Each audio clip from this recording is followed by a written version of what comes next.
Hello friends, कैसे हैं आप लोग। सबको मेरा जय भीम, नमो बुद्धाय। बाबा Saheb Ambedkar life and mission में आज का टॉपिक है आगा खां महल, पूना में गांधी जी का उपवास। गांधी के नेतृत्व में कांग्रेस ने जल्दबाजी में बिना आगे पीछे सोचे भारत छोड़ो यानी अगस्त क्रांति का आंदोलन छेड़ दिया था, जो कुछ सप्ताह की तोड़फोड़, विद्रोह, हिंसा व अराजकता के बाद समाप्त हो गई। बाबा साहब को तो इसका अंदेशा पहले से ही था। स्वयं कांग्रेस के नेताओं को भी आशंका थी, लेकिन गांधी जी का आदेश था, इसलिए सभी उसमें कूद पड़े और आखिरकार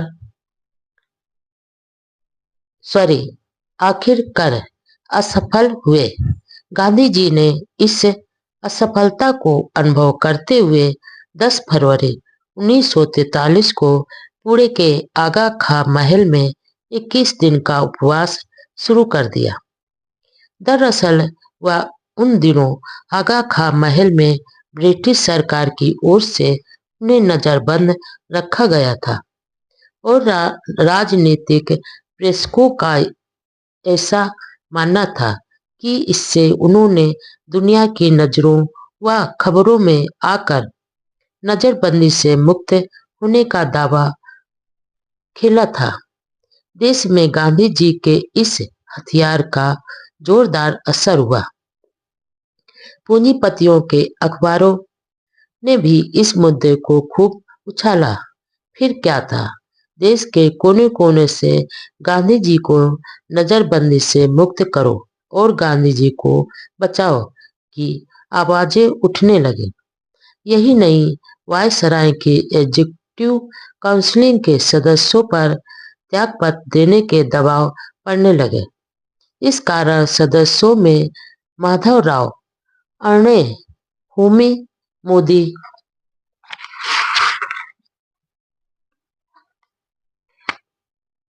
और नरेंद्र नाथ सरकार ने त्याग पत्र दे दिए। डॉक्टर अंबेडकर जी और हिंदू महासभा के जे.पी. श्रीवास्तव ने ऐसा नहीं किया। इनके इस्तीफे की खबर सुनकर गांधी जी मुस्कुरा दिए। इस्तीफा न देने से डॉक्टर अंबेडकर की लोकप्रियता में कोई फर्क नहीं पड़ा। इसके कुछ दिनों बाद बाबा साहब ने 51वें जन्मदिन के अवसर पर भाषण देते हुए कानून विशेषज्ञ चिमनलाल शीतलवाड़ ने डॉक्टर अंबेडकर की स्वाभाविक बुद्धिमत्ता, साहस और धैर्य की भूर प्रशंसा की। देश में राजनीतिक गतिरोध सरकार ने नहीं बल्कि हिंदू मुस्लिम विरोध ने पैदा किया था। मुसलमानों द्वारा अलग राष्ट्र की मांग कर ली थी।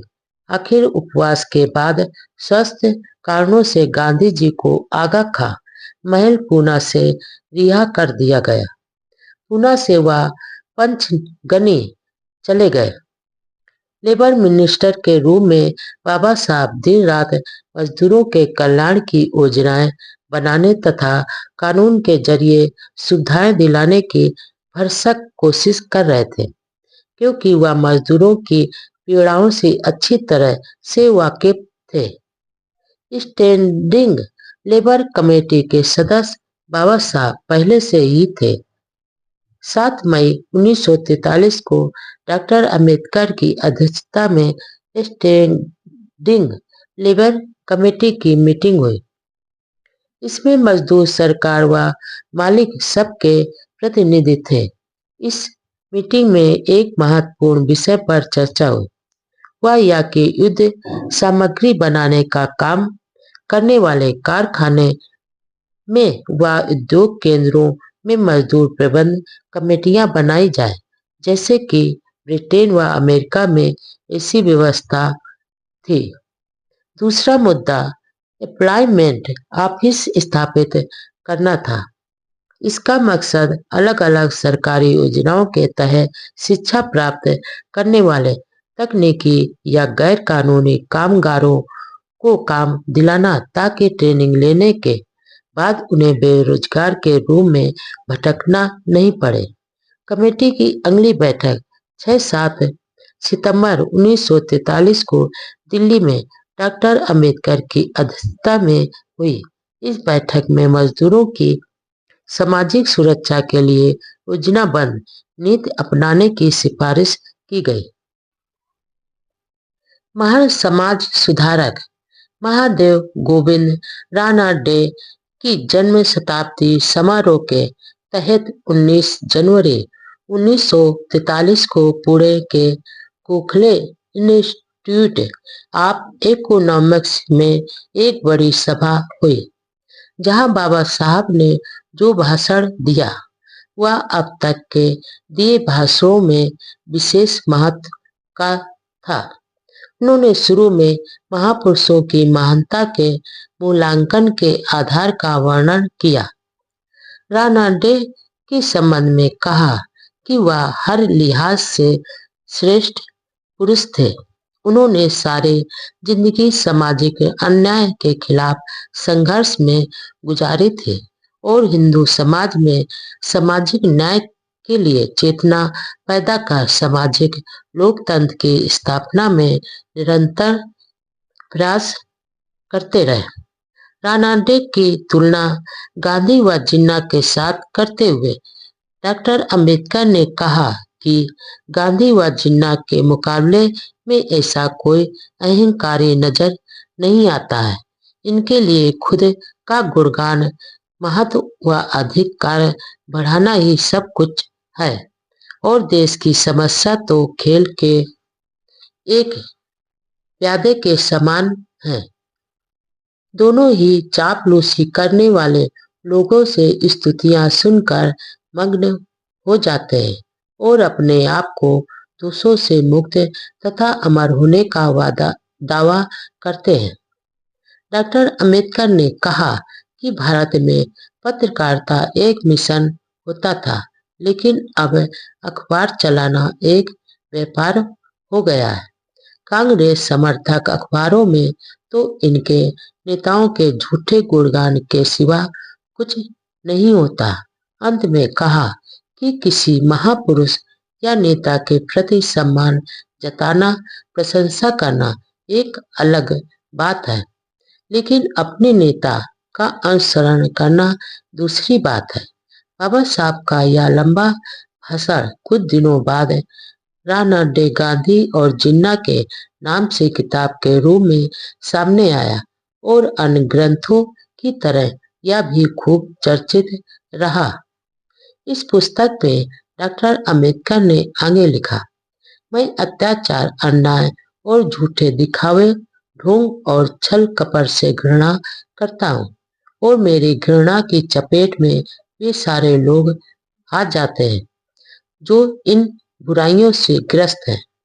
मैं अपने आलोचकों को यह बता देना चाहता हूँ कि मैं अपनी घृणा को एक वास्तविक शक्ति मानता हूँ, इसलिए यह घृणा उस असीमित प्रेम का सबूत है जो मैं अपने उन उद्देश्यों के लिए अपने मन में रखता हूँ जिन पर मैं विश्वास रखता हूँ, और मैं इसके लिए शर्मिंदा नहीं हूँ। मैं यह बात फिर से दोहराना चाहता हूँ कि यदि मैं गांधी और जिन्ना से घृणा करता हूँ तो इसका मतलब यह नहीं कि मैं उनसे घृणा करता हूँ। मैं उनसे घृणा नहीं करता, बल्कि केवल उनको नापसंद करता हूँ। मेरी इस नापसंदी का कारण यह है कि मैं अपनी मातृभूमि भारत से उनसे अधिक प्यार करता हूँ। एक सच्चे देशभक्त का यही विश्वास है कि मुझे आशा है कि एक न एक दिन मेरे देशवासी इस सच्चाई को जान जाएंगे कि देश किसी भी एक व्यक्ति से बड़ा होता है, और फिर यह सीख सकेंगे कि गांधी और जिन्ना की पूजा और मातृभूमि की सेवा दोनों अलग अलग बातें हैं, इसलिए हो सकता है कि ये एक दूसरे से विपरीत भी हों। बाद में बुद्ध की शरण जाने वाले डॉक्टर अंबेडकर ने घृणा को शक्ति बताते हुए कहा कि दरअसल यह घृणा उनके अंतर्मन से नहीं थी, बल्कि यह तो वैचारिक नापसंदी थी। समता, स्वतंत्रता व बंधुत्व यानी लोकतंत्र विरोधी धर्म। देश दुनिया में दलितों का दर्द सुनाने के लिए डॉक्टर अंबेडकर को राष्ट्रीय व अंतर्राष्ट्रीय स्तर पर जब भी मौका मिलता वह चूकते नहीं थे। दिसंबर 1942 को एक बार फिर ऐसा सुअवसर मिला। कनाडा की पैसिफिक रिलेशन कमेटी ने डॉक्टर अंबेडकर से अनुरोध किया कि वह क्यूबेक में होने वाली सभा में भारत के अछूत विषय पर एक पेपर पढ़े। बाबा साहब ने बहुत लगन से लेख को लिखा, लेकिन किसी कारणवश उस कॉन्फ्रेंस में भाग नहीं ले पाए। इसलिए अपने सहयोगी यन शिवराज को क्यूबेक भेजा, जिन्होंने वहां पर पेपर पढ़ा। बाद में यह विस्तृत पेपर गांधी और अछूत समाज का कल्याण, mister Gandhi and the emancipation of the untouchables नाम से पुस्तक के रूप में प्रकाशित करवाया, जो काफी प्रसिद्ध हुई। इस ग्रंथ के बारे में डॉक्टर अंबेडकर ने कहा, साम्राज्यवाद, जातवाद, सैम टिकट वाद से दो देशों व नागरिकों के बीच क्रूरता व निर्दयता पैदा होती है। इसलिए युद्ध के साथ ही इन विकराल समस्याओं का नाश करना ही है। युद्ध की राख से एक नया व सुंदर संसार बनाना है। लेकिन मुझे आशंका है कि अछूतों की समस्याएं भुला दी जाएंगी, जैसे पहले होता आया है। नाजियों द्वारा यहूदियों पर किए जा रहे अत्याचारों की तरह ही हिंदुओं द्वारा अछूतों पर अत्याचार किए जा रहे हैं। वहाँ सैनिकवाद है, यहाँ सनातनवाद है। यहाँ के अत्याचार वहाँ से किसी भी तरह आगे व कम नहीं है। इसलिए दुनिया के लोग जिस तरह अन्य देशों के दलितों शोषितों पर ध्यान देते हैं, वैसे ही भारत के अछूतों की गुलामी की बेड़ियां तोड़ कर उन्हें आजाद करने के लिए कोशिश करें। दुनिया में दासों, निग्रो और यहूदियों की समस्या से भी बड़ी अछूतों की समस्याएं हैं। मुझे आशा है कि इस शोध पत्र को जानने के बाद शांति सम्मेलन अछूतों की समस्या पर विशेष ध्यान देकर न्यायालय में इसका जवाब देना होगा। पत्र में अमेरिकी समाज को सचेत किया कि वह कांग्रेस के हिंदू प्रचार के मुंह के जाल में ना फंसे, बल्कि कांग्रेस से यह विश्वास प्राप्त कर ले कि उनका यह संघर्ष अछूतों के कल्याण का विरोधी नहीं होगा।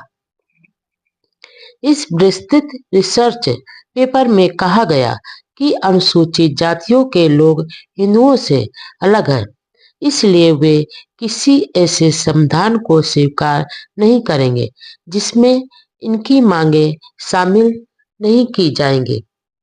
उन प्रमुख मांगों में बजट में दलितों की शिक्षा के लिए बजट रिजर्व रखना, स्टेट व सेंट्रल गवर्नमेंट में नौकरियों में संख्या, आवश्यकता व महत्व के अनुसार रिजर्वेशन देना, दलितों को बोर्डों व कमीशनों में नियुक्त करना, न्यायपालिका, पुलिस और रेवेन्यू विभाग में भर्ती करना, लोकल वार्डिज में रिजर्वेशन देना, पृथक चुनाव द्वारा अपने प्रतिनिधि चुनने का अधिकार देना, दलितों के अलग गांव बसाए जाएं और इसके लिए कमीशन का गठन किया जाए। हिंदू राज में होने वाले अत्याचारों को रोकथाम के लिए कानून बने। आर्थिक व सामाजिक सुरक्षा की व्यवस्था और छुआछूत को मिटाने के लिए तेज प्रयास किए जाए। सवर्ण हिंदुओं ने दलितों की इन मांगों का कड़ा विरोध किया तो डॉक्टर अंबेडकर ने जवाब में कहा, हिंदुओं में रूढ़वादी जन्मजात है। हिंदू धर्म समानता, स्वतंत्रता व बंधुत्व यानी लोकतंत्र का विरोधी है। दुनिया के कई भागों में भी गैर बराबरी मौजूद है, जिसके अलग अलग कारण हैं, लेकिन वहाँ सामाजिक आर्थिक असमानता को वहाँ के धर्म का संरक्षण प्राप्त नहीं है। 17 जनवरी 1943 में सूरत के नागरिकों के सिविल पायनियर रैली में भाग लिया। वहां डॉक्टर अंबेडकर ने सैनिक शिक्षा पर जोर देते हुए कहा कि जब भारतवासी स्वतंत्र हो जाएंगे तो पूरी तरह से ट्रेनिंग लिए हुए सैनिक और सिविल पायनियर ही देश की आजादी की रक्षा कर सकेंगे।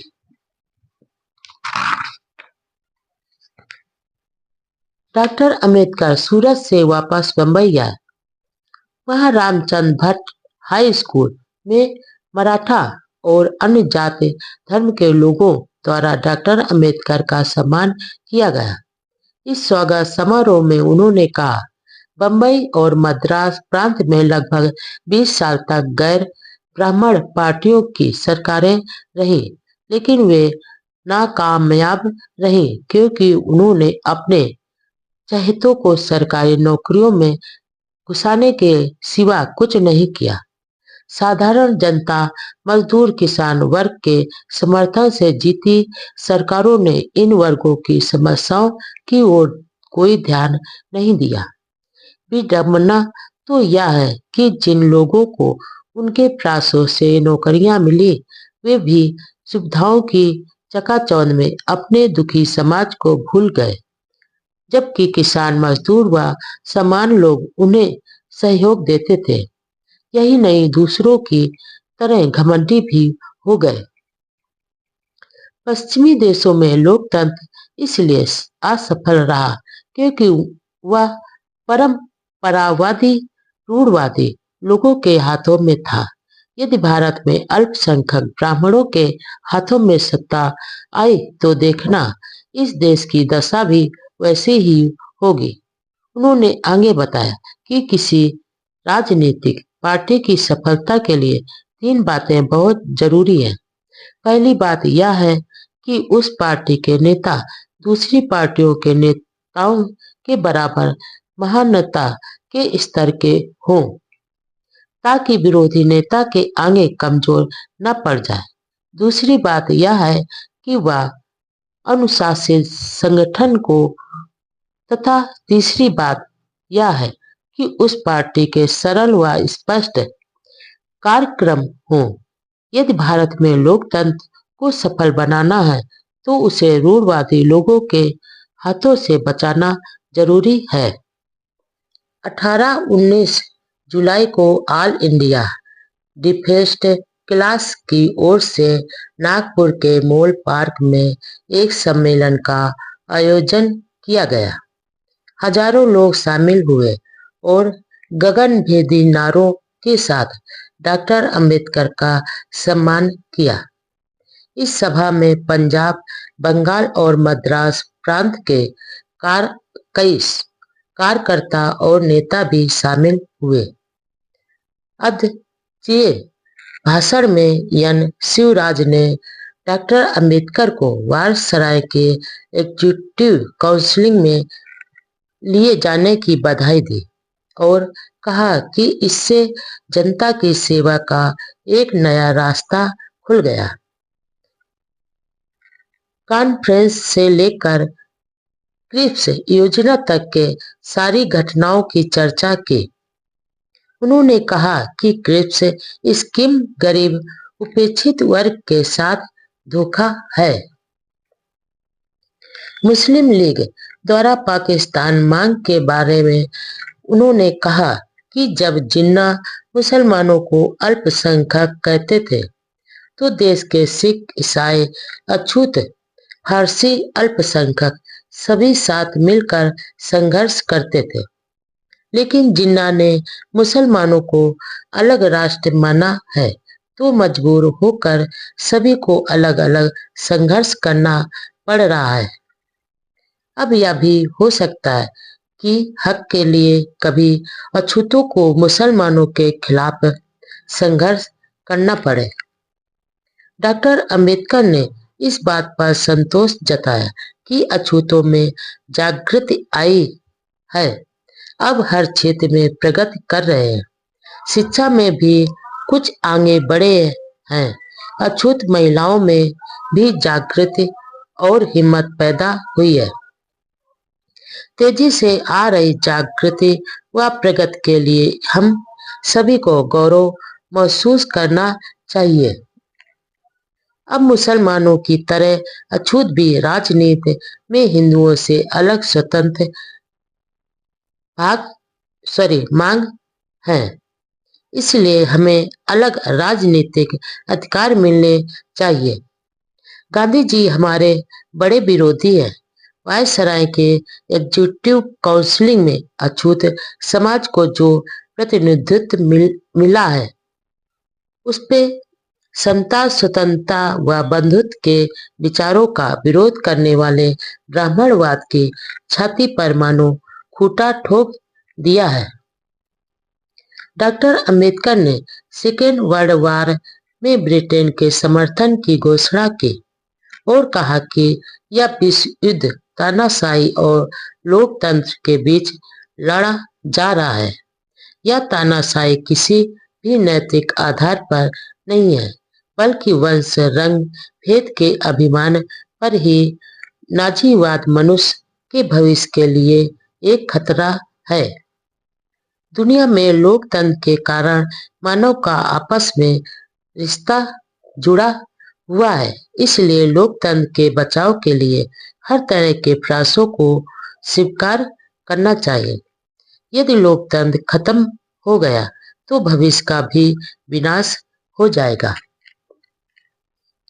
भाषण के आखिरी में बाबा साहब ने 3 मूल मंत्रों का जो संदेश, उपदेश व आदेश दिया वह उनके संपूर्ण जीवन एक सार बनकर आज भी देश विदेश के उपेक्षित, वंचित व शोषित वर्ग की प्रेरणा बना हुआ है। उन्होंने कहा कि आप शिक्षा प्राप्त करें, संगठन पैदा करो और संघर्ष करो। आप अपने पर भरोसा रखें। जब न्याय हमारे साथ है तो हम संघर्ष में जरूर सफल होंगे। इस तरह के संघर्ष से मुझे खुशी होती है। हमारी लड़ाई धन दौलत के लिए नहीं है और ना ही सत्ता प्राप्त करने के लिए है। हमारी लड़ाई आजादी हासिल करने के लिए है। मानवीय अधिकार और इंसान का दर्जा प्राप्त करने के लिए यह संघर्ष है। हमारे स्वतंत्र अस्तित्व के लिए अब खतरा पैदा हो गया है। इसलिए हमें अधिक संगठित व सचेत होने की जरूरत है। हम न्याय व मानवता के लिए संघर्ष करते हैं।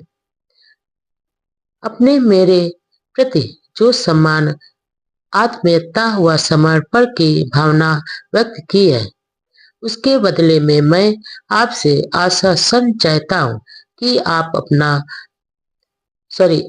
आप समर्पण निष्ठा के साथ संगठित होंगे, संघर्ष करेंगे और जब तक अपने अधिकारों को प्राप्त न कर ले पीछे नहीं हटेंगे। हमारे संघर्ष का उद्देश्य स्वतंत्रता है। मेरा आपका एक ही उपदेश है, एक ही आदेश है कि पढ़ो, संगठित हो जाओ, प्रचारक बनो, आत्मविश्वासी और आशावादी बनो। अछूतों की मांगों को रखने के लिए राजनीतिक पार्टी की जरूरत है। इसलिए इस अवसर पर एक नए संगठन all India scheduled caste federation के गठन की भी घोषणा की, जिसके जनरल सेक्रेटरी बापू साहब राजभोग को बनाया और अछूतों के लिए स्वतंत्र गांव बसाने की तथा सेटलमेंट कमीशन की मांग की गई। सम्मेलन के अंत में कहा कि मुझ पर यह आरोप लगाना गलत है कि मैं मिलता जुलता नहीं हूँ और किताबों में ही ज्यादा व्यस्त रहता हूँ। दरअसल मेरे मन में किसी के प्रति घृणा के भाव नहीं है और किसी का अपमान करना भी मेरे मन में नहीं है। मुझे तो बहुत कम समय में ज्यादा काम करना है। ज्यादातर हिंदू मुझे अपना दुश्मन समझते हैं, लेकिन कई ब्राह्मण भी मेरे अच्छे मित्र हैं। लेकिन जो सवर्ण ब्राह्मण मेरे अछूत समाज के साथ कुत्ते बिल्लियां से भी बदतर व्यवहार करते हैं, उनकी प्रगति के सारे रास्ते रोक देते हैं। उनके इस अमानवीय समाज विरोधी व्यवहार पर हमला करना जरूरी है। इसलिए ऐसी दशा में मैं मजबूर हूँ। समाज की प्रगति का आईना है महिलाओं की दशा। नागपुर में ही अमरावती की सुलोचनाबाई डोगरे की अध्यक्षता में दलित वर्ग की महिलाओं का भी एक सम्मेलन हुआ, जिसमें डॉक्टर अंबेडकर ने कहा, महिलाओं का एक ही संगठन हो और यदि महिलाओं को अपने कर्तव्य की पूरी समझ न आए तो वे समाज सुधार का काम प्रभावी ढंग से कर सकते हैं। सामाजिक कुरीतियों को दूर करने में भी महिलाओं ने महान योगदान दिया है। उन्होंने कहा कि वह किसी समाज की प्रगति का अनुमान इस बात से लगाते हैं कि उस समाज की महिलाओं ने कितनी प्रगति की है। उन्हें अब विश्वास है कि पिछड़े वर्ग की स्त्रियां भी अब प्रगति कर रही हैं। आप साफ सुथरा रहना सीखो, बुराइयों से दूर रहो, बच्चों को पढ़ाने लिखाने तथा उनमें अच्छे नागरिक बनने की भावना पैदा करो। उनके मन में कुछ करने के लिए महत्वाकांक्षा जागृत करो। उनके मन में यह भावना पैदा कर दो कि वह इस संसार में महान बनने के लिए आए हैं। उनके मन में छोटे बनने के सभी विचार दूर करो। बच्चों के विवाह करने में जल्दबाजी मत करो। शादी एक जिम्मेदारी है, इसलिए बच्चे जब तक विवाह के बाद की पारिवारिक जिम्मेदारियों निभाने में आर्थिक रूप से सक्षम नहीं हो जाए, तब तक शादी मत करो। विवाह करने वालों को यह बात ध्यान में रखना चाहिए कि ज्यादा बच्चे पैदा करना पाप है। हर माँ बाप का यह फर्ज होना चाहिए कि उन्हें जो सुख सुविधाएं अपने माता पिता से मिली है, उससे ज्यादा अपनी संतानों को दे। सबसे अधिक महत्वपूर्ण बात यह है कि हर माँ अपनी बेटी को शादी के बाद पति व उसके परिवार का सहयोगी बनने की शिक्षा दे, उसे अपने पति का मित्र बनाने तथा समानता के रिश्ते के व्यवहार की शिक्षा दे, उसकी दासी नहीं। मुझे पूरा विश्वास है कि यदि आप इन बातों पर अमल करेंगे तो आप जीवन में प्रगति करेंगे और समाज में सम्मान व समृद्धि हासिल करेंगे। उस जमाने में अछूत महिलाओं का इतना विशाल सम्मेलन होना उनकी जागृत का परिचायक था। इसमें विशेष रूप से सक्रिय रही इंदिरा बाई पाटिल और कीर्तिबाई पाटिल के योगदान की प्रशंसा की गई। इस सम्मेलन में दो प्रस्ताव भी लिए गए। पहला, एक से ज्यादा शादियों पर रोक लगाई जाए। दूसरा, महिला मजदूरों को वेतन के साथ प्रस्तुति छुट्टियों की सुविधाएं दी जाए। उसी दिन नागपुर में पंजाब के गोपाल सिंह खालसा की अध्यक्षता में समता सैनिक दल का भी विशाल सम्मेलन हुआ, जिसमें बाबा साहब ने कहा कि वह अहिंसा के सिद्धांतों को बहुत चाहते हैं, लेकिन इसके साथ वह हिंसा के दबाव में भी जीना भी नहीं चाहते। उन्होंने सैनिकों को आह्वान किया कि गुलामी, बेबसी व दीनहीन का जीवन न जिए। उन्होंने महान संत तुकाराम की बाणी का हवाला देते हुए कहा कि दुष्टों का नाश और सज्जनों का तारण यानी पालन भी एक प्रकार की अहिंसा ही है। सभी प्राणियों के प्रति करुणा व दया करना अहिंसा का ऊंचा सिद्धांत है। साथ ही दुष्टों का विनाश करना भी अहिंसा का एक भाग है। इसके बिना अहिंसा का कोई अर्थ नहीं होगा, सिर्फ मन बहलाने व पराये को उपदेश देने की तरह हो जाएगा। सत्य व शील का पालन करना ही हमारा ध्येय होना चाहिए।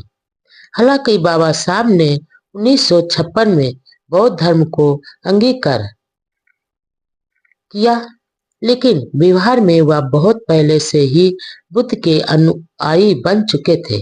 इसलिए हर सभा में वह बुद्ध की शिक्षाओं का हवाला देते हुए अछूतों को अपने दीपक स्वयं बनने का आह्वान करते थे। अपने कल्याण के लिए खुद को ही आगे आने के लिए प्रेरित करते थे। नागपुर प्रवास के दौरान लाला जयनारायण ने डॉक्टर अंबेडकर के सम्मान में एक छोटा समारोह रखा। इसी दौरान दिल्ली से वायसराय का संदेश लेकर एक अधिकारी नागपुर पहुंचा। इस संदेश की पालना में 20 जुलाई 1942 को वायसराय की एग्जीक्यूटिव काउंसिल में लेबर मिनिस्टर के रूप में तार द्वारा ही विभाग का कार्यभार ग्रहण किया। जब उस अधिकारी ने स्टेशन के अंदर व बाहर शेड्यूल कास्ट फेडरेशन के सम्मेलन का पता पूछा तो सवर्ण हिंदुओं ने जानते हुए भी मना कर दिया। सवर्णों के इस व्यवहार से उस अधिकारी को बहुत दुख हुआ। दरअसल उस समय डॉक्टर अंबेडकर के प्रति सवर्ण हिंदुओं में घृणा के भाव कूट कूट कर भरे हुए थे। नागपुर से बंबई आने पर दलित समाज की महिलाओं ने आचार्य दोदे की अध्यक्षता में डॉक्टर अंबेडकर सम्मान में एक सभा की। उन्होंने शिक्षित युवतियों की सलाह दी कि वे पढ़ लिख कर सवर्ण युवकों से शादी नहीं करें। सभा में उन्होंने इस बात पर संतोष जताया कि दलित वर्ग की महिलाओं में जागृति आई है। भारत छोड़ो आंदोलन, क्विट इंडिया और अंबेडकर। सेकेंड वर्ल्ड वार का घमासान अभी भी चल रहा था। ब्रिटेन और मुश्किल में था।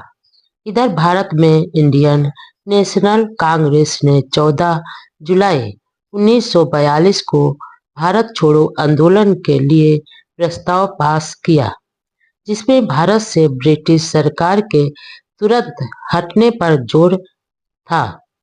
दिल्ली प्रस्थान करने से पहले 27 जुलाई 1942 को टाइम्स ऑफ इंडिया के साथ एक इंटरव्यू में डॉक्टर अंबेडकर ने कहा, गांधी जी का करो या मरो का आदेश गैर जिम्मेदाराना और मूर्खतापूर्ण है।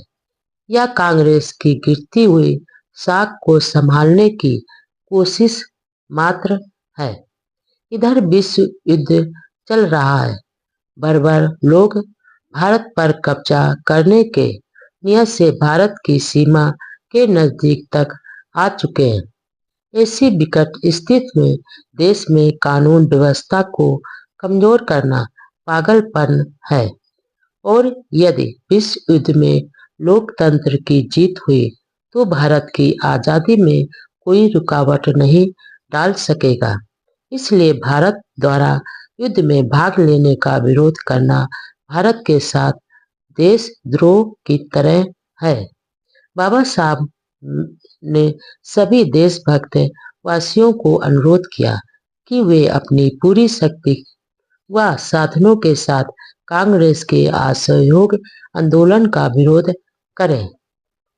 आंदोलन के लिए गांधी जी ने आदेश दिया कि अहिंसा के साथ कांग्रेसी तेजी व उग्र रूप से आंदोलन करें, जिसमें यातायात ठप करना, हड़तालें करना, तार काटना, रेल पटरियां उखाड़ना, छोटे पुल उड़ाना जैसी कार्रवाई पर कोई आपत्ति नहीं जताई। जवाहरलाल नेहरू ने भी आंदोलन के बारे में कहा कि जुल्म के खिलाफ अपने जीवन को खतरे में डालकर आंदोलन तेज करना, जिसमें सरकारी भवनों, न्यायालयों, पुलिस थानों पर कब्जा करना आदि शामिल है। 1920 में गांधी जी द्वारा असहयोग आंदोलन वापस ले लेने के व्यवहार को देखते हुए कांग्रेस के प्रमुख नेताओं ने गांधी जी से पहले ही यह वचन ले लिया कि हिंसा के भड़क जाने की दशा में भी वह आंदोलन को वापस नहीं लेंगे। गांधी जी के इस आंदोलन का विरोध सिर्फ अम्बेडकर ने ही नहीं किया, बल्कि मुस्लिम लीग भी खिलाफ में थी। हिंदू महासभा के अध्यक्ष सावरकर ने कहा कि संघर्ष शुरू करने से पहले कांग्रेस यदि भारत की एकता व अखंडता को बनाए रखने का आश्वासन दे तो वह कांग्रेस के आंदोलन का समर्थन जरूर करेंगे। आखिर 8 अगस्त 1942 को कांग्रेस ने बहुचर्चित भारत छोड़ो आंदोलन शुरू कर ही दिया। वायसराय की एग्जीक्यूटिव काउंसिल की एक इमरजेंसी मीटिंग हुई, जिसमें यह प्रस्ताव पास किया कि ऐसे विकट दौर में कांग्रेस का यह आंदोलन देश में अराजकता पैदा कर मुश्किल हालात में डालने वाला है, मानवीय स्वतंत्रता के लिए चल रहे प्रयासों को पागलपन से तोड़ देने वाला है, जो देश के लिए चुनौती है। कांग्रेस के सभी बड़े नेताओं को गिरफ्तार कर लिया गया। इससे जनता में गुस्सा फैल गया और देश के कई प्रांतों में ब्रिटिश सरकार के खिलाफ हिंसक कार्रवाइयां शुरू हो गई। जगह जगह तोड़फोड़ की कार्रवाई होने लगी। सरकार ने उग्र व हिंसक आंदोलन को रोकने के लिए कठोर कदम उठाए, जिससे देश भर में हाहाकार मच गया। देश में कुछ सप्ताह अव्यवस्था के हालात बने रहे। आखिर सरकार ने पूरी ताकत का प्रयोग कर आंदोलन को दबा दिया। इस आंदोलन से मुस्लिम दूर ही रहे। हिंदू महासभा के समर्थक भी तटस्थ रहे और आंदोलन में भाग नहीं लिया। डॉक्टर अंबेडकर अनुयायी अछूत समाज के लोगों ने भी आंदोलन में भाग नहीं लिया। इस प्रकार गांधी जी के नेतृत्व में शुरू किया आंदोलन एक बार फिर नाकाम रहा। दरअसल बाबा साहब का सपना कांग्रेस व गांधी के सपनों से बिल्कुल अलग था। 23 अगस्त को दिल्ली में दलित वर्ग हितकारिणी मंडल ने समारोह आयोजित कर डॉक्टर अंबेडकर का सम्मान किया। भाषण में बाबा साहब ने निडरता से कहा, मुझे सत्ता का कोई मोह नहीं है, यहाँ से इस्तीफा देकर बंबई वापस लौट जाऊंगा। बाबा साहब को जान से मारने की धमकियां। इस समय बाबा साहब केंद्र सरकार में महत्वपूर्ण मंत्री पद पर आसीन थे। सारी सुविधाएं आसपास थी, लेकिन उनका व्यक्तिगत पारिवारिक जीवन बहुत मुश्किल में था।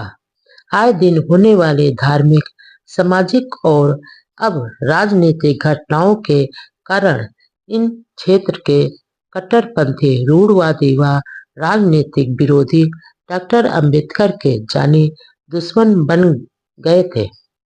वैसे उन्हें जान से मारने की धमकियां तो शुरू से ही मिलती रहती थी, लेकिन इस समय उनके परिवार पर संकट के बादल घने हो गए थे। जीवन संगिनी रमाबाई का साथ छूट गया था। डॉक्टर अंबेडकर दिल्ली में अकेले ही रहते थे। बेटा यशवंत और दिवंगत बड़े भाई बालाराम का बेटा बंबई में साथ रहते थे। बाबा साहब के विरोधियों द्वारा उनके बेटे व भतीजा पर हमला करने की चिंता हर समय रहती थी। वे दोनों वहां सुरक्षित नहीं थे। बाबा साहब बार बार फोन व पत्र द्वारा उनके हालचाल पूछते और सचेत रहने के लिए कहते थे। भारत छोड़ो आंदोलन शुरू होने के बाद से कई जगह से बाबा साहब को मार डालने की धमकियां दी जाने लगी। 4 सितंबर 1942 को डॉक्टर अंबेडकर ने अपने मित्र एम बी समर्थ को एक चिट्ठी में लिखा, मुझे अपने बंबई के मित्र बहुत याद आते हैं। यहाँ दिल्ली में मेरा कोई मित्र नहीं है और ना ही किसी के मेरा मित्र बनने की संभावना है। मेरा स्वभाव व राजनीति दोनों इसके अनुकूल नहीं है। मेरा विभाग बहुत बड़ा है और मुझे व्यस्त रखने के लिए काफी है। पत्र में आगे लिखते हैं, मुझे ऐसे पत्र मिल रहे हैं जिसमें मेरी हत्या करने की धमकियां दी गई हैं। मैं अपने सेक्रेटरी को बता रहा था कि कानून के तहत जब हम किसी को फांसी पर चढ़ाते हैं तो उसको जुर्माने का दंड नहीं दिया जाता है, लेकिन ये हत्यारे मेरा जीवन लेने के साथ बिना टिकट लगाए पत्र भेजकर मेरे पर जुर्माना क्यों करते हैं। इस प्रकार बाबा साहब की जान को हर वक्त खतरा रहता था। महज सत्याग्रह से लेकर अब तक अपनी जान को जोखिम में डालकर ही वह मानवता की सेवा कर रहे थे। आज उनकी बदौलत सुख भोग रहे लोगों को उनकी असहनीय पीड़ा का एहसास होना चाहिए। 13 नवंबर 1942 के दिन लेबर मिनिस्टर के रूप में डॉक्टर अंबेडकर के एक वार्ता भारतीय मजदूर और विश्व युद्ध ऑल इंडिया रेडियो बंबई से प्रसारित हुई। अपने भाषण में उन्होंने कहा, यह युद्ध संसार के विभिन्न देशों की सीमाओं का निर्धारण या बंटवारे के लिए नहीं है, बल्कि यह एक ऐसी क्रांति है जो इंसान इंसान के बीच और राष्ट्र राष्ट्र के बीच सह जीवन का रिश्ता कैसे कायम हो, इसके लिए परिवर्तन लाने के लिए हो रहा है। यह सामाजिक पुनर्रचना की मांग है, वह सरकार के नवनिर्माण के लिए है। इसलिए मजदूरों को नाजियों के खिलाफ जीत हासिल करने के लिए लड़ना चाहिए। यदि नाजी जीत गए तो आजादी का गला घोट देंगे। युद्ध में जीत के बाद स्वतंत्रता और नए समाज के निर्माण की प्राप्ति होगी, लोकतंत्र स्थापित होगा। 14 अप्रैल 1942 का दिन नजदीक आ रहा था। यह दिन दलितों के मसीहा बाबा साहब का जन्म दिन था। सभी लोग अपने गौरव का 50वां जन्मदिन धूमधाम से मनाना चाहते थे। इस बार इंडिपेंडेंट लेबर पार्टी व बंबई प्रांत के 50 अन्य संगठनों ने रजत जयंती मनाने का फैसला किया। डॉक्टर अंबेडकर दलितों के बेताज बादशाह थे। उनका जन्मदिन दलितों के लिए आनंद और उल्लास का एक पवित्र उत्सव होता था। महाराष्ट्र के प्रगतिशील सवर्ण शिक्षित हिंदू का एक वर्ग भी डॉक्टर अंबेडकर का प्रशंसक रहा है और आज भी है। जन्मदिन के अवसर पर होने वाले सभाओं में सवर्ण हिंदू भी वक्ता तथा श्रोता के रूप में शामिल होते थे। मानवता के मसीहा के 50वें जन्मदिन का जश्न 12 अप्रैल को बम्बई और उपनगरों से शुरू हुआ। वह पूरे देश में 9 दिन तक मनाया, जिसमें सैकड़ों संस्थाओं ने अपने अपने स्तर पर गोष्ठियां, सभाएं, जुलूस व सांस्कृतिक कार्यक्रम आयोजित किए। डॉक्टर अंबेडकर की निस्वार्थ सेवा व समाज व देश के लिए किए जा रहे सराहनीय योगदान की प्रशंसा की गई। उनके व्यक्तित्व व कृतित्व के गुणगान किए गए।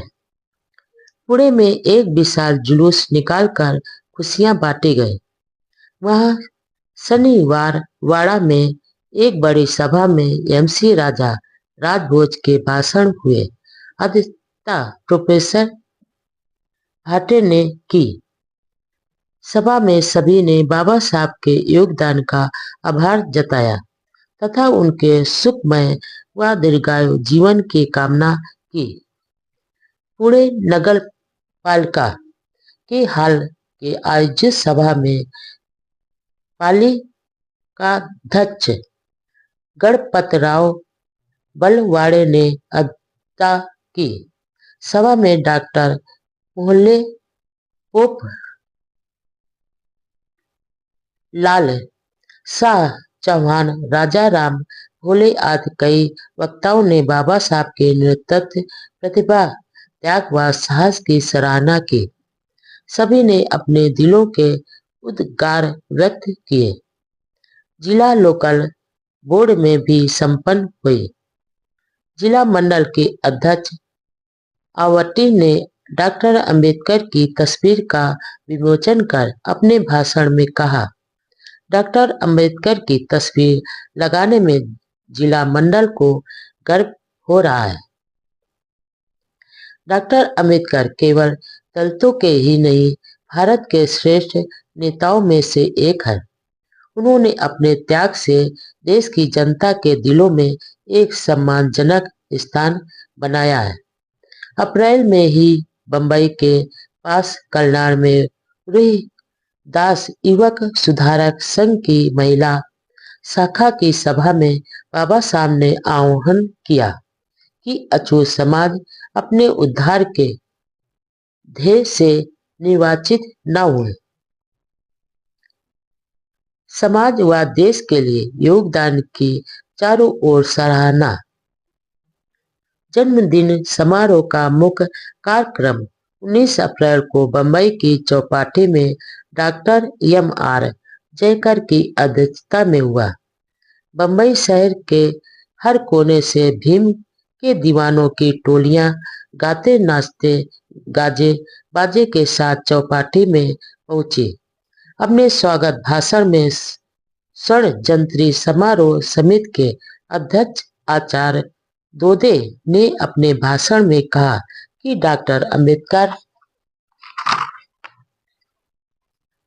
भारत के महान पुरुष हैं। उन्होंने दबे कुचले वर्ग की निस्वार्थ महान सेवा की है। डॉक्टर जयकर ने अपने उद्गार में कहा कि बाबा साहब ने गोलमेज कॉन्फ्रेंस ने उपेक्षितों की आवाज उठाने तथा पुणे पैक्ट के समय शांति व धैर्य का जो परिचय दिया वह बेमिसाल व प्रशंसनीय है। इस अवसर पर एन.एम. जोशी ने कहा कि मेरा एक समय का विद्यार्थी इतनी महान योग्यता प्राप्त कर सका, यह देखकर मुझे बहुत खुशी होती है। उन्होंने कहा कि डॉक्टर अंबेडकर बहुत होशियार व निर्भीक छात्र थे। उन्होंने कहा कि डॉक्टर अंबेडकर जब चौथी कक्षा में पढ़ते थे तब मैं उनका गुरु था। यह मेरे लिए गर्व की बात है। समारोह में बंबई के शेरीफ एम.आर.ए. बेग ने बाबा साहब को एक महान नेता बताया। इस अवसर पर डॉक्टर अंबेडकर को ₹580 की थैली भेंट की गई। 21 अप्रैल 1942 को महाराष्ट्र के सभी बड़े अखबारों ने अपने संपादकीय लेखों में डॉक्टर अंबेडकर की सेवा व विद्वत्ता की सराहना की। टाइम्स ऑफ इंडिया बम्बई ने लिखा, आर्थिक और राजनीतिक ताकत के बिना अछूतों के सामाजिक क्षमता हासिल होना मुश्किल होगा और डॉक्टर अंबेडकर इस सच्चाई को अच्छी तरह जानते हुए सही दिशा में चल रहे हैं। छुआछूत व जात पात के खात्मे से हिंदू समाज मजबूत होगा, भारतीय समाज तेजी से प्रगति करेगा। इसलिए अछूतों के कल्याण के लिए डॉक्टर अंबेडकर जो प्रयास कर रहे हैं उन्हें प्रचंड समर्थन मिलना बहुत जरूरी है। बॉम्बे कल ने लिखा कि अंबेडकर दलितों की दशा सुधारने के लिए महान सेवा कर रहे हैं। यह भी लिखा कि दलितों के साथ अमानवीय व्यवहार से आठों प्रहर चिंता करने वाले डॉक्टर अंबेडकर को दलितों के प्रति जितनी अपनत्व व प्यार है, उतना ही दलितों का शोषण व छल कपट करने वालों के प्रति मन में आक्रोश है। नागपुर के महाराष्ट्र नामक अखबार ने कहा, अपनी निस्वार्थ सेवा त्याग व बुद्धिमानी से जो थोड़े महाराष्ट्रीय नेता भारत को राजनीतिक क्षेत्र में चमके हैं, उनमें डॉक्टर अंबेडकर सबसे आगे हीरे की तरह चमक रहे हैं। दलित समाज में जो थोड़ी जागृत व प्रगति हुई है, स्वतंत्र राजनीतिक दर्जा मिला है, वह सब उनके ही प्रयासों का परिणाम है। पुणे के अखबार ज्ञान प्रकाश ने लिखा कि डॉक्टर अंबेडकर का जीवन भारतीय लोगों के लिए एक महान आदर्श है। उन्होंने अपने स्वार्थ व सफलता के लिए कभी भी समाज व राष्ट्र को कभी धोखा नहीं दिया और सरकार के सामने जनता के बीच हर मुद्दे पर निर्भीकता से विचार रखे। पुणे के ही मराठी दैनिक अखबार काल ने लिखा कि डॉक्टर अंबेडकर महाराष्ट्र के प्रतिनिधि नेता हैं। अन्य महान महाराष्ट्रीय नेताओं की तरह उनमें न केवल कर्तव्यपरायणता व बुद्धिमत्ता है, बल्कि त्याग, विद्वत्ता और सच्चाई भी है। बम्बई के प्रभात मराठी दैनिक ने कहा, डॉक्टर अंबेडकर आधुनिक भारत के क्रांतिकारी युग पुरुष हैं। दलितों के उत्थान के लिए उनके द्वारा किए कार्यों की जितनी प्रशंसा की जाए कम है। ऐसा कार्य तो आज तक अन्य किसी ने नहीं किया। मानवतावादी विराट व्यक्तित्व के प्रति आदर व सम्मान। जन्मदिन की बधाई व आगे सफल जीवन की कामना करते हुए सावरकर ने संदेश प्रकाशित किया। उन्होंने लिखा, डॉक्टर अंबेडकर का व्यक्तित्व, उनकी विद्वत्ता, संगठन चतुरता, कुशल नेतृत्व का गुण आदि कई सद्गुणों के मिलन से वह आज देश के एक महान आधार स्तंभ बन गए हैं। अछूतों में आत्मविश्वास व स्वाभिमान जगाने व उद्धार की चेतना पैदा करने में जो सफलता प्राप्त है, वह भारत की अमूल सेवा की है। उनका कार्य चिरस्थायी, दूरदर्शी, स्वदेशाभिमानी व मानवतावादी है। डॉक्टर अंबेडकर जैसे विराट व्यक्तित्व व उनके कार्य के प्रति आदर व सम्मान प्रकट करते हुए उनके दीर्घायु होने व सफलता की कामना करता हूँ। बम्बई प्रांतीय हिंदू सभा ने विशेष प्रस्ताव पारित करके डॉक्टर अंबेडकर का अभिनंदन किया गया। बॉम्बे सेंटिनल अखबार के संपादक हरमन ने लिखा, डॉक्टर अंबेडकर अपनी महान योग्यता बुद्धिमत्ता, देश सेवा और दलितों के उत्थान के लिए की सेवा के कारण ही देश के उच्च कोटि के नेतृत्व पद पर आसीन हुए हैं। उनका कार्य विश्व के जो लोग मानवीय हकों के लिए संघर्ष कर रहे हैं, आजादी की लड़ाई लड़ रहे हैं, उनके लिए और खास तौर से भारत के लोगों के लिए सामान्य व प्रेरणादायक होगा। बाबा साहब की गोल्डन जयंती समारोह की आखिरी सभा परेल बम्बई के कामगार मैदान में हुई। अध्यक्षता एम.बी. दोदे ने की। विशाल जनसमूह को बाबा साहब ने विनम्रता से अनुरोध किया कि अब उनका जन्मदिन मनाना बंद करो, क्योंकि मेरा यह मानना है कि जो समाज किसी मनुष्य को परमात्मा बनाकर जय घोष करता है, वह समाज विनाश के मार्ग पर चलने लग जाता है। उन्होंने कहा कि कोई भी व्यक्ति अप्राकृतिक शक्ति नहीं बल्कि अपने अच्छे बुरे प्रयासों से ही आगे बढ़ता है या गिरता है।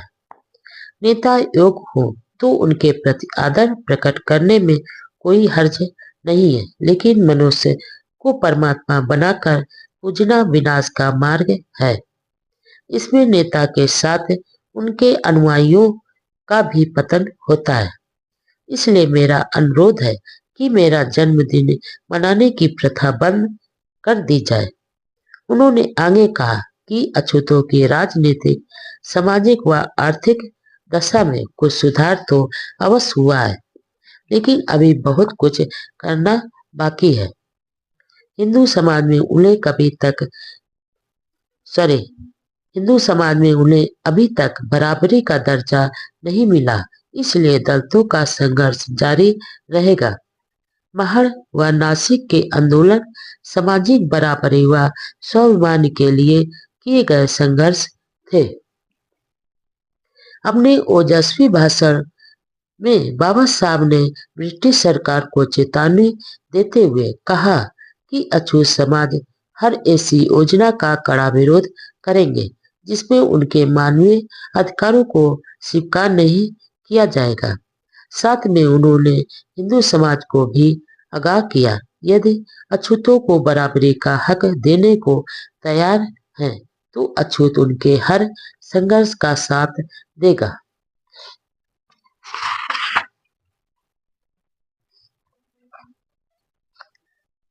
वायसराय के काउंसिलिंग में बाबा साहब को श्रम मंत्री का सम्मान। वर्ष 1942 में जून के तीसरे सप्ताह में यह अखबार मिली कि भारत के वायसराय ने अपनी एग्जीक्यूटिव काउंसिल के सदस्यों की संख्या बढ़ाने का फैसला किया है। काउंसिल में sir C P. Ramaswamy Iyer, sir Mohammad Usman, doctor Ambedkar, sir J P. Srivastava और सरदार जोगिंदर सिंह को शामिल किया गया। 2 जुलाई 1942 को वायसराय हिंद ने इन नियुक्तियों की घोषणा की और काउंसिल में 5 यूरोपीय व 14 भारतीय मंत्री हो गए। 2 जुलाई 1942 को डॉक्टर अंबेडकर को एग्जीक्यूटिव काउंसिल का सदस्य नियुक्त कर लेबर डिपार्टमेंट सौंपा गया। यह एक ऐतिहासिक घटना थी जिससे विशेष रूप से दलित समाज में उत्साह व उल्लास का वातावरण पैदा हुआ। डॉक्टर अंबेडकर को देश का शासन चलाने वाले मुख्य एग्जीक्यूटिव काउंसिल में लेबर मिनिस्टर बनाना एक अभूतपूर्व घटना थी। भारत के इतिहास में अछूत समाज के 2 जुलाई 1942 को डॉक्टर अंबेडकर को एग्जीक्यूटिव काउंसिल का सदस्य नियुक्त कर लेबर डिपार्टमेंट सौंपा गया। यह एक ऐतिहासिक घटना थी जिससे विशेष रूप से दलित समाज में उत्साह व उल्लास का वातावरण पैदा हुआ। डॉक्टर अंबेडकर को देश का शासन चलाने वाले मुख्य एग्जीक्यूटिव काउंसिल में लेबर मिनिस्टर बनाना एक अभूतपूर्व घटना थी। भारत के इतिहास में अछूत समाज के किसी भी व्यक्ति को देश की राज सत्ता में इतना बड़ा अधिकार पद इससे पहले कभी भी नहीं मिला था। भारत के इतिहास में शूद्रों के राजा होने के तो कई उदाहरण हैं, लेकिन मंत्री पद के उदाहरण नहीं है। मौर्य व नंद वंश भी शूद्र ही थे, लेकिन सभी के मंत्री ब्राह्मण ही होते थे। भारत के इतिहास में केवल अलाउद्दीन खिलजी का मंत्री खुसरो एक ऐसा उदाहरण है जो शूद्र था और इस्लाम ग्रहण कर मुसलमान बन चुका था। डॉक्टर अंबेडकर के मेहनतकश वर्ग मजदूरों, किसानों की समस्याओं के प्रति विशेष रुचि व उनके लिए कुछ करने की शुरू से ही लगन के कारण श्रम विभाग दिया गया। उन्हें लेबर पीडब्ल्यूडी और माइंस डिपार्टमेंट दिए गए। वायसराय के काउंसिल के मंत्री पद पर नियुक्त किए जाने वाले डॉक्टर अंबेडकर पहले लोक नेता थे। इस पद पर वे किसी अन्य भारतीय व्यक्ति की तुलना में अधिक योग्य थे। उन्हें दुनिया के मजदूर आंदोलन, मजदूरों की समस्याओं और इनके कल्याण के संबंध में देश विदेश के कानून कायदों का पूरा ज्ञान था। सबसे विशेष बात यह कि देश का शासन चलाने वाले मुख्य काउंसिल में नियुक्त किए जाने वाले डॉक्टर अंबेडकर ऐसे व्यक्ति थे जो एक सामाजिक विद्रोही थे। साथ में उन्होंने समय समय पर ब्रिटिश सरकार के शोषण के खिलाफ आवाज भी उठाई थी। मजदूरों की दयनीय दशा में सुधार का वादा। डॉक्टर अंबेडकर की नियुक्ति उनकी योग्यता, क्षमता, ज्ञान व अनुभव के विराट स्वरूप को देखते हुए हुई थी। यह पद उनके लिए कोई बड़ा पद नहीं था, लेकिन इसके बावजूद समाज में यह फुसफुसाहट जरूर थी कि एक अछूत को इतना बड़ा पद मिला था। देश की जनता व अखबारों में भी इस नियुक्ति की खूब चर्चा हुई। कांग्रेस के समर्थक अखबारों ने अलग ढंग से आलोचना की। हमेशा स्वतंत्र विचार रखने वाले डॉक्टर अंबेडकर को सरकार ने स्वीकार किया, लेकिन उनसे यह उम्मीद भी नहीं थी कि बाबा साहब इस पद पर सिर्फ रबड़ की मुहर ही बने रहेंगे।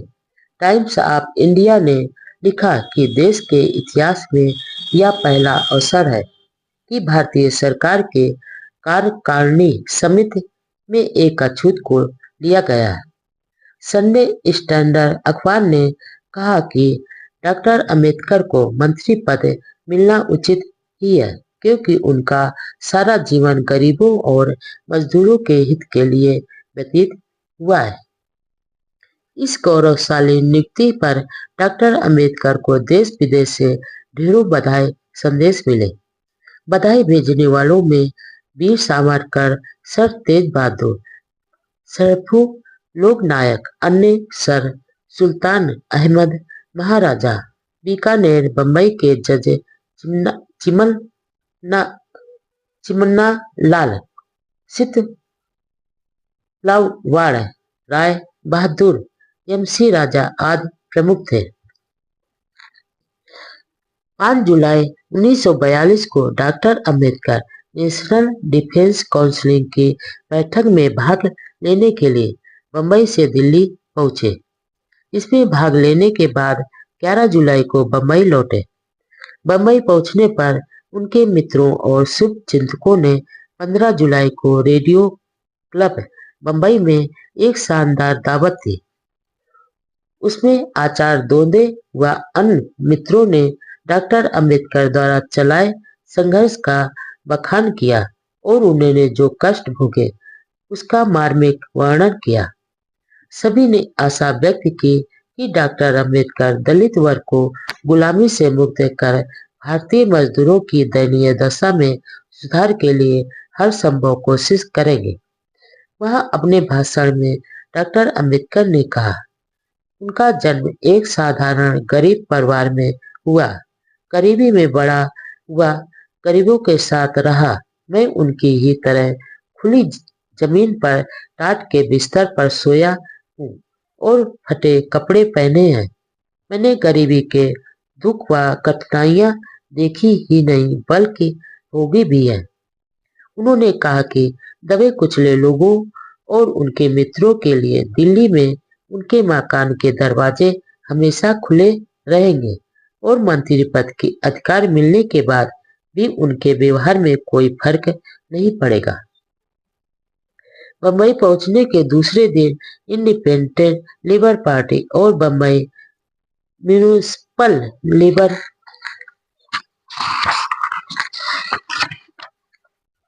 यूनियन ने अपने नेता के सम्मान में एक सभा का आयोजन किया। ऐसी एक अन्य सभा RM. Bhatt high school Bombay में हुई, जिसमें हजारों मजदूरों ने अपने प्रिय नेता को बधाइयां दी। सभा में बाबा साहब ने कहा कि भारत के मेहनतकश मजदूर वर्ग के हित, प्रगति और उनके हकों की रक्षा के लिए जो कार्य कई वर्ष पहले शुरू किया है, उसे पीछे नहीं जाने देंगे। उन्होंने यह भी कहा कि सारे मजदूरों की समस्या एक है, इसलिए सवर्ण हिंदू मजदूरों को अछूत मजदूरों के प्रति अपनी सोच में बदलाव करना चाहिए और मिलकर संघर्ष करने के परिणाम अच्छे ही होते हैं। वर्ष 1941 चल रहा था और सेकेंड वर्ल्ड वॉर का घमासान अधिक तेज हो गया था। ब्रिटिश सरकार का सारा ध्यान युद्ध जीतने की ओर था। अतः वायसराय लॉर्ड लिथगो ने अपनी एग्जीक्यूटिव काउंसिल में कुछ भारतीय मेंबर लेने और भारतीयों की ही सलाह मशवरा से सुरक्षा सलाहकार समिति की स्थापना करने की घोषणा की। 7 अन्य सदस्यों के साथ डॉक्टर अंबेडकर को डिफेंस एडवाइजरी कमेटी का मेंबर बनाया गया। कमेटी में जमनादास मेहता, सी.पी. रामास्वामी व दलित नेता एम.सी. राजा भी थे। लेकिन दलित व सिख समाज ने मांग की कि एग्जीक्यूटिव काउंसिल में भी उनके प्रतिनिधि लिए जाएं। इस अन्याय पर डॉक्टर अंबेडकर ने विरोध जताया। हालांकि ईस्ट इंडिया कंपनी में अछूत महारों की बटालियन थी और महार बहादुरी के लिए प्रसिद्ध भी थे, लेकिन बाद में अछूतों का सेना में भर्ती करना बंद कर दिया। बाबा साहब लंबे समय से अछूतों की सेना में भर्ती के लिए संघर्ष कर रहे थे। इस बार वह फिर बम्बई के गवर्नर से अछूतों की बटालियन स्थापित करने का अनुरोध किया और गवर्नर ने सहर्ष मान भी लिया। उस समय डॉक्टर अंबेडकर ने आह्वान किया कि अछूत बहादुर अपने देश की सुरक्षा और अपने हित के लिए इस अवसर का लाभ उठाकर सेना में भर्ती हुए। थोड़े ही दिनों में फिर से महार बटालियन खड़ी कर दी गई। उस समय वीर सावरकर ने वायसराय को तार भेजकर मांग की कि डॉक्टर अंबेडकर को एग्जीक्यूटिव काउंसिल में लेवें। उन्होंने डॉक्टर अंबेडकर के प्रयासों की सराहना करते हुए कहा कि डॉक्टर अंबेडकर के मार्गदर्शन में महार बंधुओं में सैनिक, लड़ाकू व बहादुर प्रवृत्ति का फिर से उजाला होगा। और उनकी शक्ति का उपयोग राष्ट्र निर्माण में होगा। उनका कहना था कि भारत एक लड़ाकू राष्ट्र बने। अछूतों की समस्याओं के संबंध में हरे गांव में हुई सभा के प्रस्तावों पर बंबई सरकार ने कोई ध्यान नहीं दिया, तो अगस्त 1941 में सिन्नर में वतनदार महारों की एक विशाल सभा हुई। उसमें डॉक्टर अंबेडकर ने कहा कि उन्होंने सरकार से शिकायत की है कि देश पांडे व देशमुखों जैसे वतनदारों को कुप्रथा से मुक्त कराने के बाद वतन संपत्ति का लाभ लेने की इजाजत दी है, लेकिन महान वतनदारों को यह सुविधा नहीं दी गई, जो अन्याय है।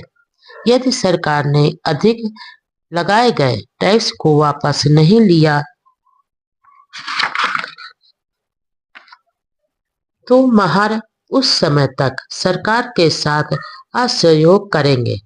वहां से बंबई आने पर डॉक्टर अंबेडकर ने गवर्नर रोजर से लंबी मुलाकात की।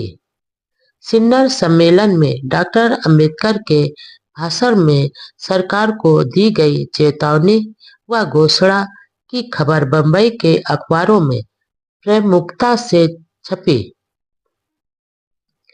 वायसराय लॉर्ड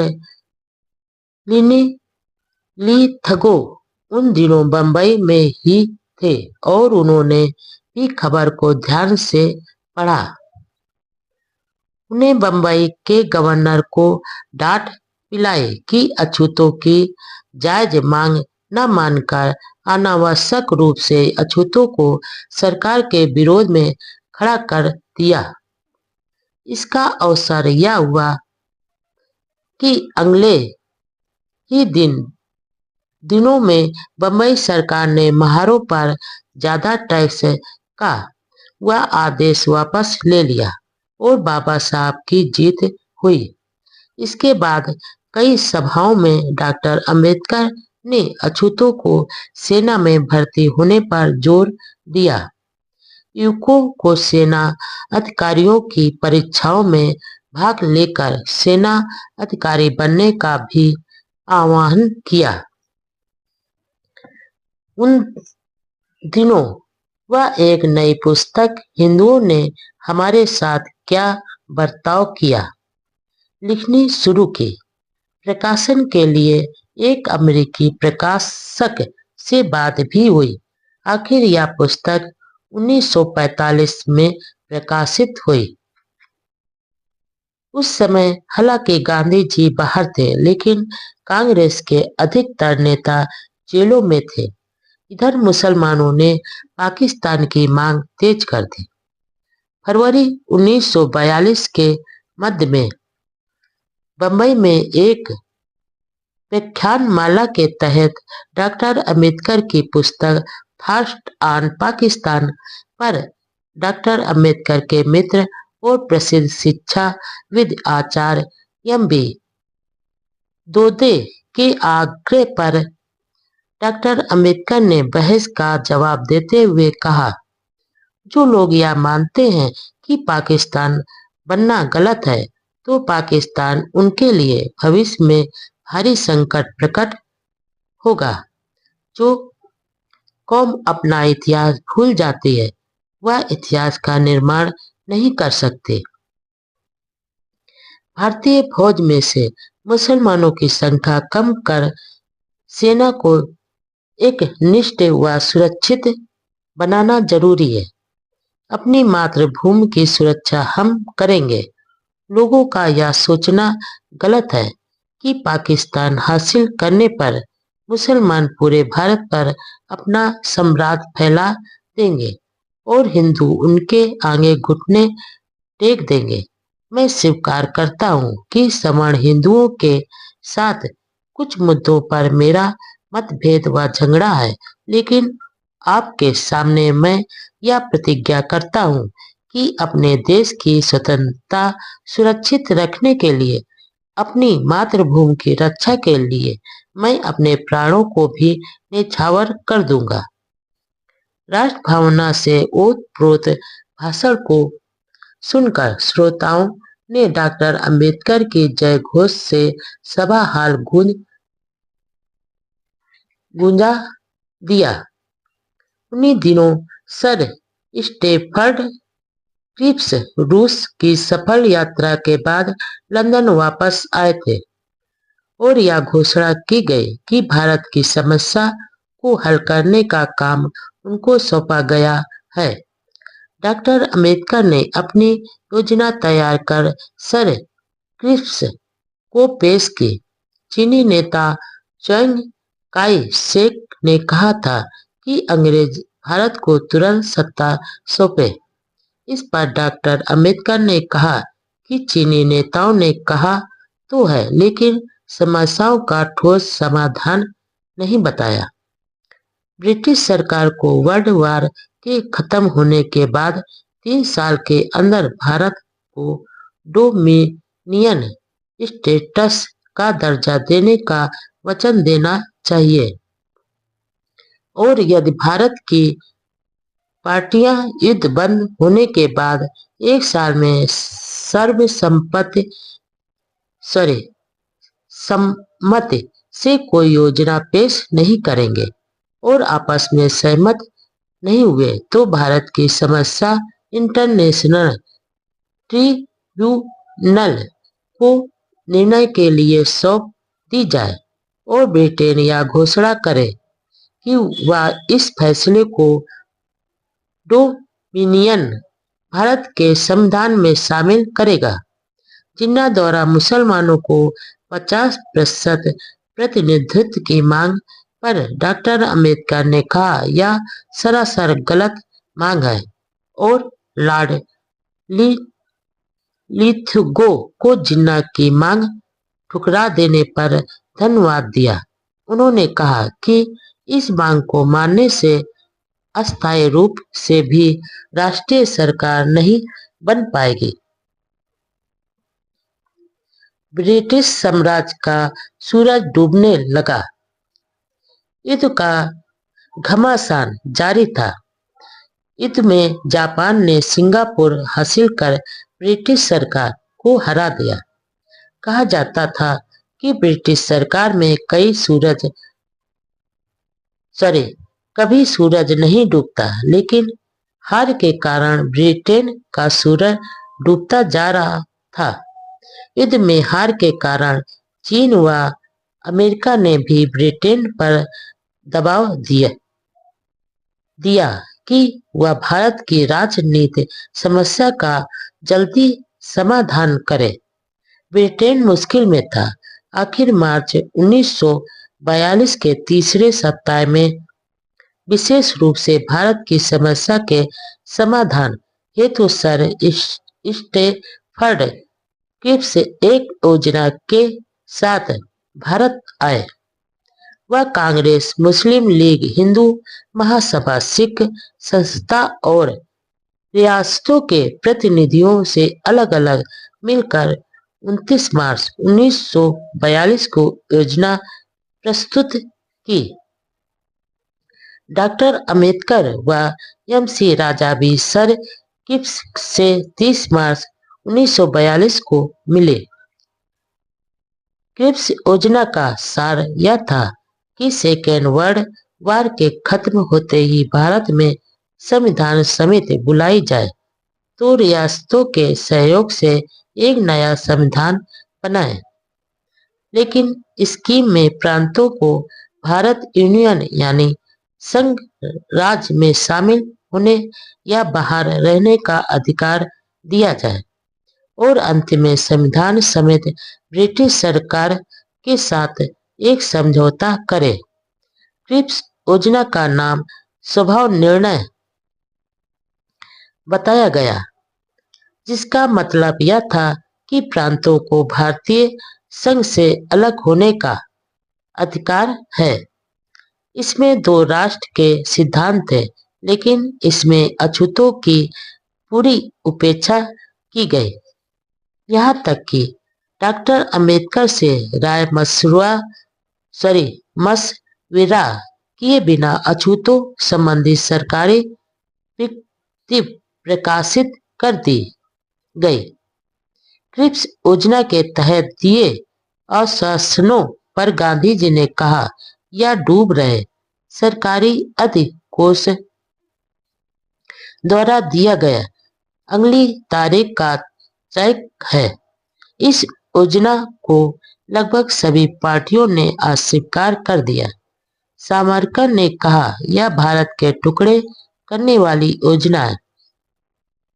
मुस्लिम लीग ने इस योजना में पाकिस्तान के पक्ष में कोई ठोस घोषणा नहीं होने के कारण अस्वीकार कर दी। कांग्रेस इस बात पर ज्यादा ध्यान नहीं दे रही थी कि इससे देश के टुकड़े हो जाएंगे। कांग्रेस के नेता तो फटाफट सत्ता की कुर्सी पर बैठने के लिए उतावले थे। वे भारत के विभाजन की गोली तो गलतीवश गटक गए, लेकिन रक्षा विभाग भारतीय लोगों को मिलना चाहिए इस बात पर अटक गए।